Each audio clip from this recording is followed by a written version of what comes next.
Bom dia, tá começando mais um episódio da Lolere, seu podcast jurídico direto, prático e sem juridiquês. Eu sou o Victor. E eu sou a Cibele. Hoje, no processual civil, o STJ dispensou fiança para credor levantar quase 3 milhões de reais em execução definitiva. E no administrativo, a segunda turma suspendeu por vista o caso da multa por improbidade ligada aos contratos do BRB. No administrativo, o Pleno do STJ afastou cautelarmente o ministro Marco Buzzi em apuração interna sobre denúncias de importunação sexual. E no ECA, o STJ manteve destituição do poder familiar e determinou preferência por família indígena na adoção. E no Constitucional, o presidente do CNJ, Edson Fachin, colocou o combate à violência contra mulheres entre as prioridades do Judiciário em 2026. E veja só, Cibele, como a gente leu o comentário ontem, falando do pessoal que estava escutando a gente no ônibus, algumas pessoas disseram aqui nos comentários onde que elas escutam o podcast.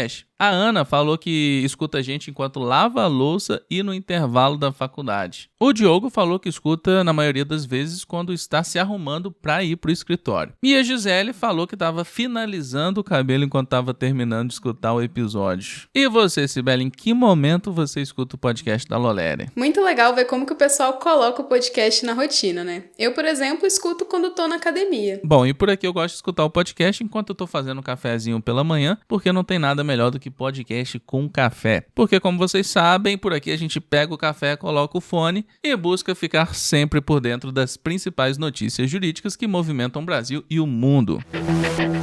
E vamos começar com direito processual civil. A terceira turma do STJ decidiu por unanimidade que não é indispensável exigir fiança bancária para o credor levantar valores no cumprimento definitivo de sentença, mesmo sendo quantia alta. No caso, tratava-se de valor incontroverso de R$ 2.858.105,32 em julho de 2016, em ação revisional ligada à cédula de crédito rural securitizada, com a União como terceira interessada. Em primeiro grau, o levantamento foi condicionado à apresentação de fiança com base no poder geral de cautela e na existência de ação rescisória relacionada ao título. O TRF5 derrubou a exigência, afirmando que garantia desse tipo se vincula ao cumprimento provisório e que não havia efeito suspensivo capaz de travar os atos executórios. No STJ, a relatora Nancy Andrighi manteve a dispensa. A Corte não exige caução do exequente no cumprimento definitivo e valor elevado, por si só, não justifica impor fiança para liberar quantia incontroversa. O acórdão apontou que a caução do artigo 520, inciso 4 do CPC é típica do cumprimento provisório. No definitivo, a exigência de garantia é excepcional, especialmente quando houver efeito suspensivo à impugnação, segundo o artigo 525, parágrafo 6º e parágrafo 10.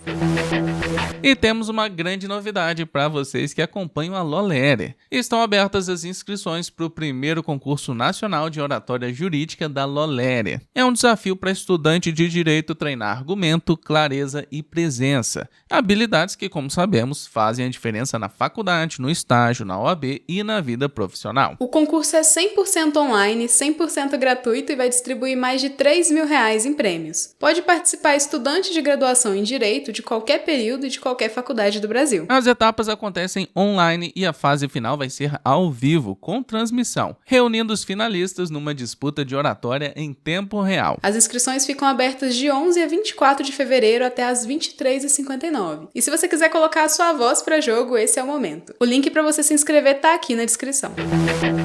E vamos voltar com o direito administrativo. O Pleno do STJ decidiu em 10 de fevereiro de 2026 pelo afastamento cautelar do ministro Marco Aurélio Gastaldi Buzzi, no contexto de apurações internas sobre denúncias de importunação sexual. A medida foi apresentada como temporária e excepcional, para preservar a verificação preliminar, e impede o ministro de acessar dependências funcionais e usar estruturas do cargo até nova deliberação. O caso tramita em sindicância, que é um procedimento preliminar para reunir informações, documentos e eventuais depoimentos sem antecipar a conclusão sobre mérito ou culpabilidade. O STJ já marcou uma nova sessão para o dia 10 de março, quando deve examinar o trabalho da comissão com possibilidades como arquivamento, novas diligências ou encaminhamentos disciplinares. Reportagens relatam acusações de tentativa de contato físico sem consentimento em contexto de lazer e mencionam ao menos outra notícia de fato levada às instâncias de controle. Também foi informado que antes da sessão do Pleno houve pedido de licença médica doméstica apresentado pelo ministro. Elementos de contexto, mas que não substituem a apuração formal. Importunação sexual remete ao artigo 215-A do Código Penal, que trata de ato libidinoso sem anuência da vítima, com pena de 1 a 5 anos de reclusão, quando não houver crime mais grave. Por envolver ministro de tribunal superior, eventual apuração criminal segue regras específicas de competência, além dos procedimentos administrativos disciplinares. E o afastamento cautelar não é uma decisão definitiva sobre os fatos. E vamos com o direito da criança e do adolescente. A 4ª turma do STJ manteve a destituição do poder familiar da mãe biológica e confirmou a colocação da criança em família substituta, determinando que a adoção observe preferencialmente a inserção em família indígena. Também afastou a alegação de nulidade por cerceamento de defesa. A ação foi proposta pelo MP de Santa Catarina com relatos de negligência reiterada, violência e exposição da menor a riscos graves. As instâncias ordinárias registraram episódios como maus tratos, abandono e instabilidade familiar associada a alcoolismo e violência doméstica. No STJ, a mãe alegou falta de intimação pessoal para indicar testemunhas. O relator, ministro Raul Araújo, entendeu que o indeferimento foi fundamentado, que o juiz avalia a necessidade de prova e que o rol de testemunhas é ônus da parte. No mérito, a turma considerou a medida excepcional, mas necessária diante de prova robusta, com referência a laudos e ao relato da criança. E a preferência por família indígena foi ligada às diretrizes do ECA sobre identidade cultural e prioridade de inserção na comunidade ou etnia de origem, com participação de órgão indigenista quando cabível. E vamos com o direito constitucional. Na primeira sessão ordinária do CNJ em 2026, em 10 de fevereiro, o presidente do Conselho, ministro Edson Fachin, apontou o enfrentamento da violência doméstica e sexual contra meninas e mulheres, incluindo o controle ao feminicídio, como uma das prioridades do Judiciário neste ano, ao abrir os trabalhos do colegiado. Isso importa porque o CNJ tem funções de controle administrativo e disciplinar do Judiciário e também coordena políticas judiciárias nacionais. Na prática, essa prioridade se conecta a diretrizes, instrumentos de gestão, padronização de procedimentos e acompanhamento de iniciativas nos tribunais, dentro de uma agenda de resultados citada na sessão. Fachin também indicou que o tema deve ter ações ao longo de 2026, com distribuição de supervisões e responsabilidades no próprio Conselho. Foi destacado ainda o repasse de funções estratégicas ligadas a essa política para uma conselheira recém-chegada, sinalizando coordenação e monitoramento concentrados numa área específica. No plano normativo e operacional, a ênfase se relaciona à Política Judiciária Nacional de Enfrentamento da Violência contra as Mulheres, além do avanço de protocolos e capacitações para julgamentos com perspectiva de gênero. Outro ponto citado é o uso de ferramentas de gestão de risco na violência doméstica, com formulários e metodologias para subsidiar decisões como medidas protetivas.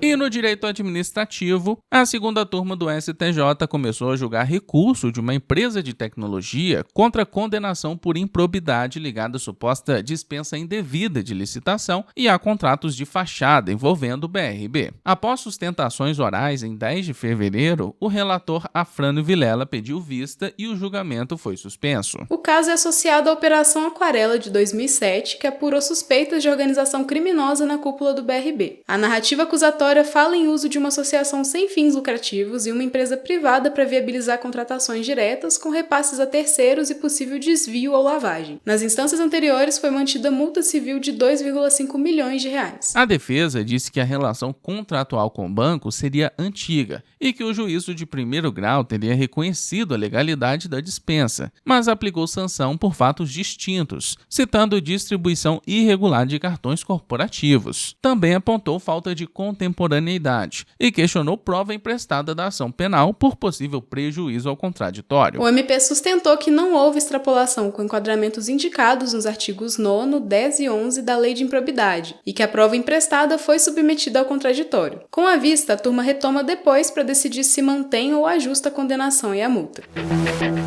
E agora a gente vai fazer um giro pelas principais matérias penalistas. Tramita na Câmara o PL 1114 de 2025, que altera o Estatuto da Advocacia para tipificar como infração disciplinar o auxílio a organizações criminosas ou terroristas, prevendo exclusão da OAB mesmo sem uso de prerrogativas, com prioridade processual e hipótese de exclusão automática em caso de condenação. No Rio Grande do Sul, a Polícia Civil prendeu temporariamente um policial militar por suspeita de envolvimento no desaparecimento de uma mulher e de seus pais, Gomes, em Cachoeirinha. As autoridades indicam que a medida visa aprofundar diligências, apura-se eventual histórico de ameaças e pedido de proteção. A Polícia Federal, com apoio da Receita Federal e da Controladoria Geral da União, deflagrou operação contra fraudes no Farmácia Popular, apurando registros fictícios de venda de medicamentos com uso de CPFs de terceiros para obter ressarcimentos indevidos. Foram cumpridos mandados de busca e apreensão e determinado sequestro de bens em 4 estados.